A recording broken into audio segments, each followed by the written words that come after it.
I would like to start with my soul confession. I am extremely jealous of young runners because they seem to have all the things that I didn't have when I was a young runner. They have springs in their shoes, and they know they're supposed to be eating a lot. When I was a young runner, I was eating like a gel once every 30 minutes. Like, we all know that's different now. So I'm jealous because young people have it so good in the running world and they're doing amazing things. And I'm just over here getting old. You can still use that technology as you get old, though. Yeah. Does that make you feel any better?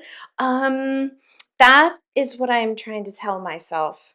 It's okay. I was never going to be pro anyways. Like, I am just an average girl in my average age group, and it's all it's fine. It's fine. And I am enjoying it.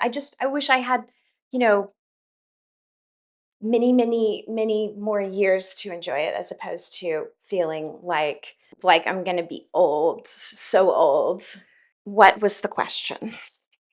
I can remember what the question Oh, good, was. good, good. It was, is the feeling of jealousy something new to you in this running realm of jealousy? Yeah, it's a different jealousy. This jealousy, as it being age related, is very different as opposed to the jealousy I would feel just with people who were faster than me in general. Now it's more like, damn, they have so many years ahead of Like them. the opportunities that they They have, have the so many times they opportunities. can Yeah. achieve. The endless amazing races there are to do out there that I know I don't have forever in a day to uh get them all done, like Mhm.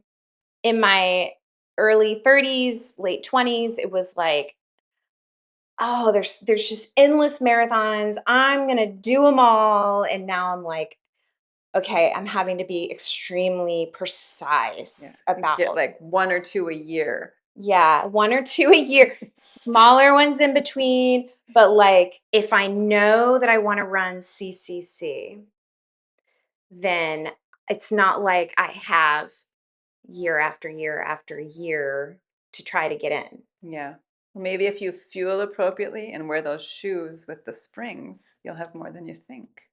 Maybe, maybe. And so I need to focus on what's next. Yeah. Yeah. Yes. Okay. So what is your soul confession? Get that transition to Mhm. me, Yeah. putting it all on me. Let's go. The last couple weeks, I haven't felt like myself. I've just felt out of sorts and down. And that's not normal for me to feel down and out. So I wasn't really sure at first what was going on. And I think I've figured out that it's some of that post marathon blues people talk about. We both had races, in early October. Hmm. And then we took some time to recover, which was necessary. Well, but then we raced again. Then we raced again in November, early November. Hmm.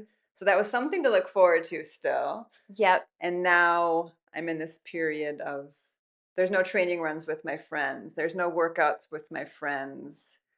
I don't have that connection I'm used to having Hmm. with my friends. And I think that made me a lot sadder than I Hmm. realized it was going to. Yeah. So it's just a weird headspace to be in for a little bit, but I Yeah. think it's something many runners experience. You It have this definitely is. big goal for 3 to 6 months, and Yeah. then you achieve it, but then you're like, now what? Hmm. We become so structured to achieve these goals. It drives us. It's this guaranteed social interaction with your friends Hmm. and your community, and you take it away, and now you're like, Now what? I have to work at this. I Yeah. have to make this happen. Yeah. Yeah, when I saw that Natalia was running 20 miles on Saturday, I was like, I want to run 20 miles. Mhm. But I know that I couldn't just go out the door and run 20 miles. It would wreck me right now. Wreck me. I'm proud of my 10 miles today. But I will say that I have been planning for the blues. Okay. So my coach said to me when I ran the 100, I ran Arkansas Traveler 100 October 4th. And my coach warned me about a big depression that a lot of ultra runners do kind of hit this Mhm. point where they're really depressed. And I have dealt with depression on and off basically my entire life. And so I have a pretty good toolbox. Like I know that I need to have projects. So now my kitchen is half painted. That's a project. Hmm. You went big. I went real big. Yeah. You want no depression, No, zero chance. zero depression. No. So yeah, I sucked my husband into that one. We picked colors. We've gone with emerald green. Okay. Pretty beautiful, I think. You're loving it? I am loving it. I will say I'm sorry too, because I know that feeling. I very familiar with that feeling, and it sucks. So I think I'm working through it. good. I I'm had glad some you're here. really good runs this weekend. Yeah. I've learned. We had lunch the other day. No Hmm. running. No Just hung run. out. Just lunch. Yeah, I and it think was I good. struggle with that with my running friends. Yeah. I can get together with them and do something other than run. Yeah. Huh. Let's start with you. Okay. Who are you, Lynette? Tell me about the year you've had in 2025. My year. I have had a couple big races this year. My year started with a stress fracture. When was this? So, December, I was diagnosed with a second metatarsal stress fracture, Ow.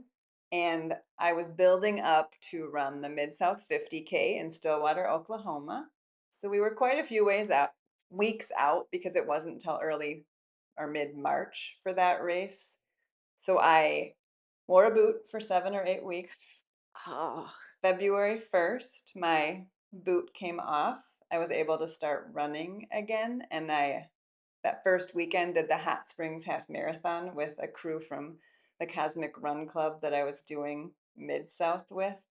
So probably jumped in pretty quick for Mhm. not doing anything, but it was amazing. It was a great race. So fun to be around all those young people Yeah. and their energy. Freaking young people I taking got over the sport. most of them beat me, probably because they knew about the carbs. Yeah, they knew about the carbs. Probably had super shoes. I bet they had super shoes. Yeah. Yeah. But Mid South is trail or is it road? So Mid South is gravel. So Gravel. it's up and Okay. down hills, rolling hills of gravel.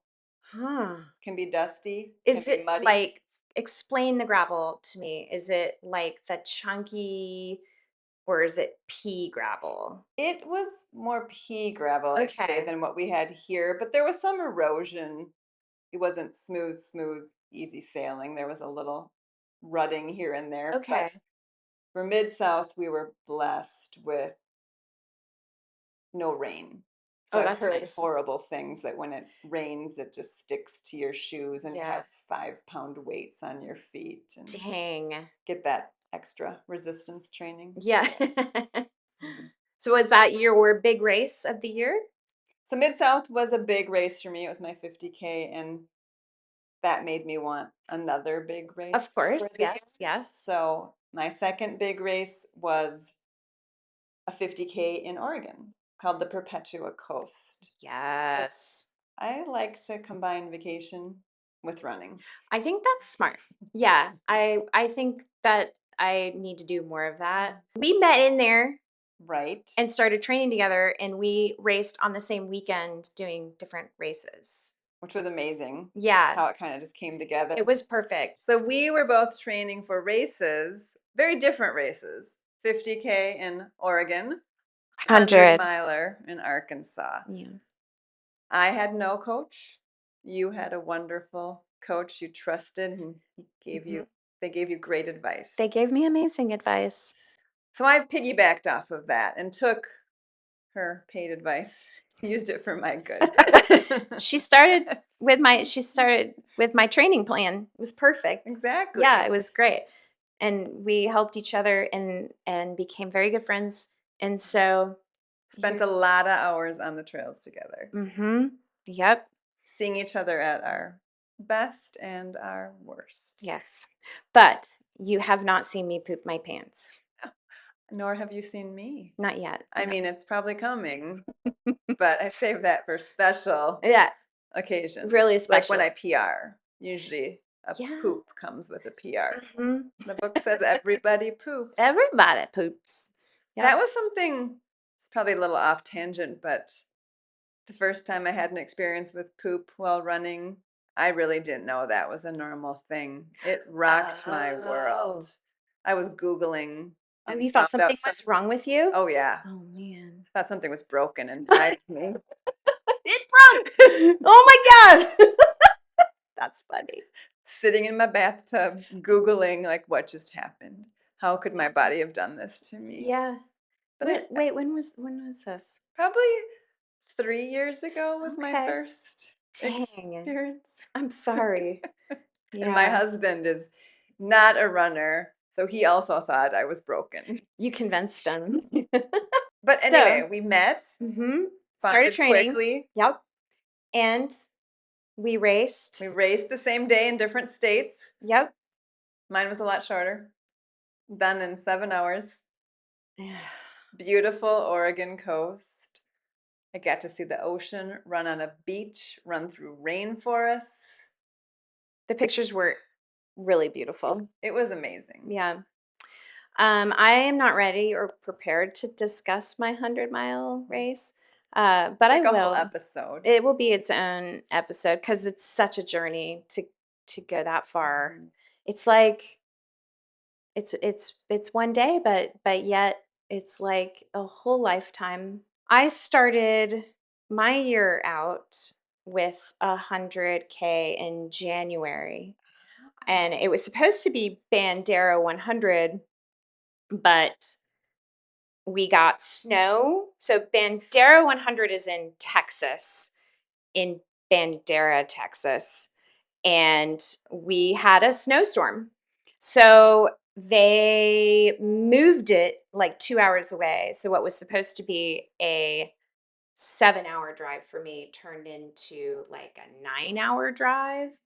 And Google Maps completely rerouted my drive, but it drove me right through town where my crew person lived. Oh. So it ended up being one of those blessings in disguise because I was able to drive to her farm, stay the night because they have property.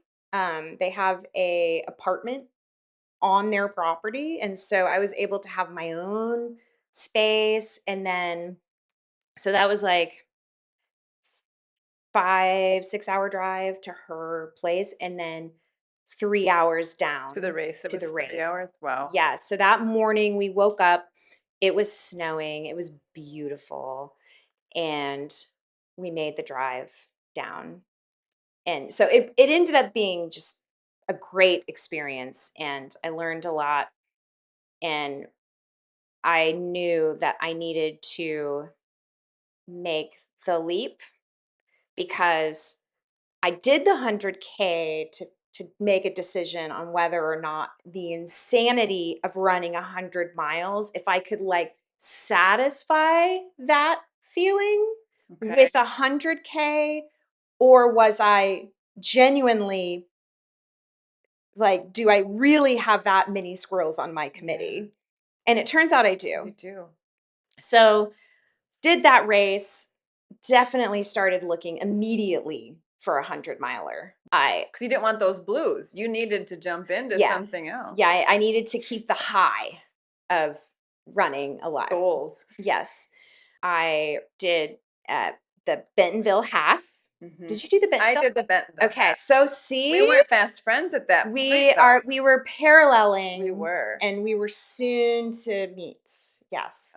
And mine was a couple weeks after Mid-South, and I was still pretty shot from that. So it was more of a let's run, let's see friends, let's be in our hometown race. Well, I woke up with a cold. So I actually woke up with a cold the day before. Like I just had that, like I wasn't feeling right. And I was expecting to PR, did not even come close to happening. I was that person who ran sick. Do you remember the weather this year for it, though? Oh yeah. How Yeah. Yeah. happy I was they postponed it by a day. Yeah.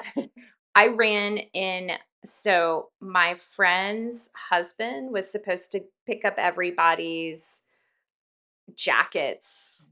And so when we took off running, we weren't running in raincoats Yeah, and all yeah. kinds of stuff to try to stay warm.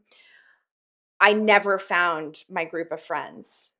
We were texting, we were looking, but could not find each other. I There's mean, a lot of people there. it was so packed this year.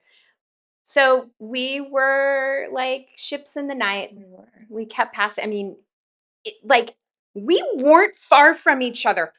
They were at the ice cream. I went to the ice cream.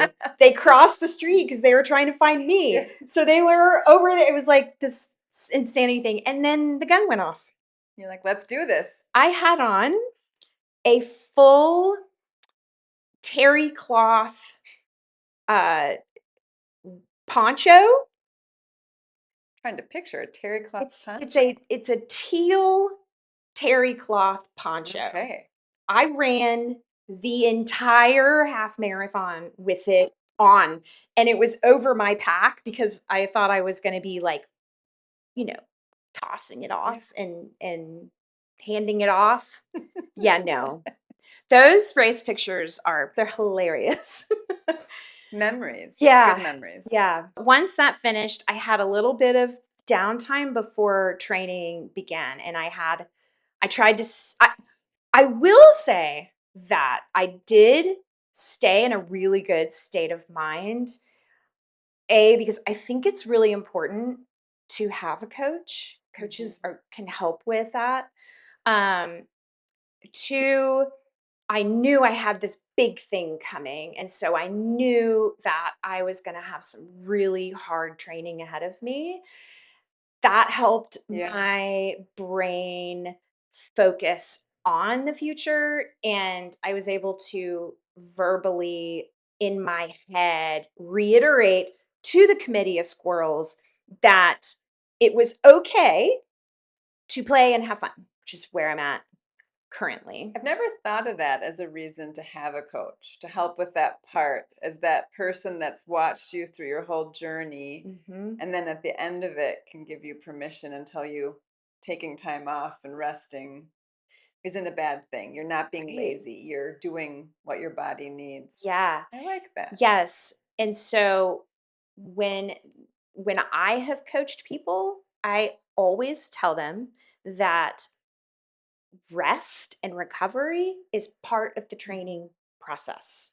It's just a matter of how much. Like it looks different for every person.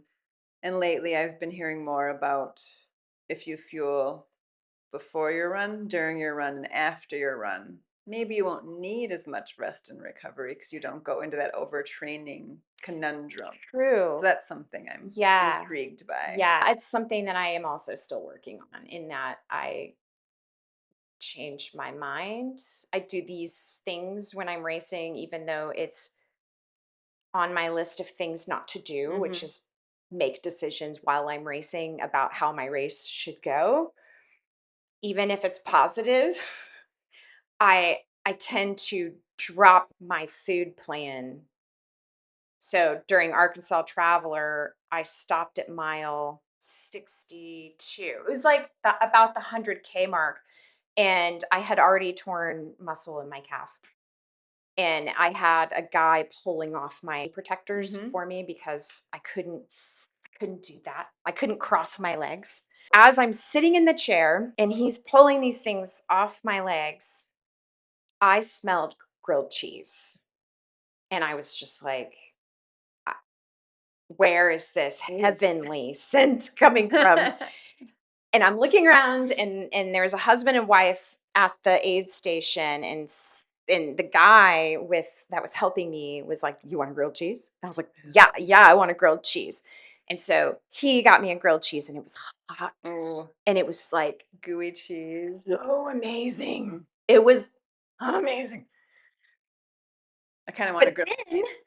I didn't want anything that I had. Yeah. From that point forward, I wanted grilled cheese. And so every Oh. aid station at that point forward, I would go into and I'd be like, grilled cheese, grilled cheese, grilled cheese. Stopped eating what I had. Mm. So I think that I That happened to had me some issues. in Perpetua 50K, but with goldfish. Wait, It's very similar, right? so not Swedish fish, but like the cheesy The crackling. cheesy goldfish, yeah. I got past the point of wanting sweets, Yeah. and then I couldn't eat, and the aid station had goldfish, so I filled up a Ziploc bag of them and ate these goldfish. And what carried me to the next aid station, which was 6 miles, I was like, "I'm gonna get more goldfish." Yeah. And that one didn't have goldfish. And I think I just sat there, I kept asking, "But where are the goldfish? But There's no so, but goldfish?" there was goldfish at They the had last. goldfish. Yeah, They're like, "Well, we have potato chips." And I was like, that's not "But goldfish. potato chips?" I wonder how many crazy people they deal with. So I You did made it through Arkansas your Arkansas Traveler. Traveler. Then I did Beast of Burden. I You forgot also, Beast of I know, Burden. See, you this is also where the did blues Beast of came in. We went bam, bam, Burden. We bam. did. That was, maybe we Mhm. should learn from this Yeah. to not do 3 races in a row. Right. So we had Beast of Burden. I was on team. I did. Natalie was solo. I went solo for a reason though. I had a plan. Okay. And the plan was to sleep. So when you're on a team, if you're listening and you've never done a 24-hour race on a team, there is expectation that you're going to get up, you're going to be fully present and willing to run or bike If it's your time, you're out there. at 2 o'clock in the morning. It's just how it goes. And so I didn't want any expectations put on me. I didn't want to be expected to get up And you and did do these it. things. So I was so proud of myself because I am a stubborn woman and I make decisions during races. And even though I had my plan, which was to sleep, I was still concerned that I would keep going. Yeah. And so I didn't want to know what place I was in. I had my tent next to a team tent, which was full of my mountain biking friends, and they were on a mountain bike team. You were actually not far from me. No, You no. you guys were like Hop, just skip, and a jump. yeah, but you were on a running team. Mhm. So I let them know not to tell me if I was doing well. Well, you know what's funny about that is at one point in the race, at the finish line, they had this digital billboard, and I thought it was showing who was in first place in each division. And I saw your name on there. I was like, I know that girl. I know her. Telling people, my friend's winning. That's A awesome. little bit later, I found out it was the last person that crossed the Yeah. timing line. Yeah. So I was like, okay, well, Yeah. she wasn't winning, but her name was on the board. I'm glad I'm your friend. I had made a decision to be done riding my bike. So I did the first, I guess we should give a little bit.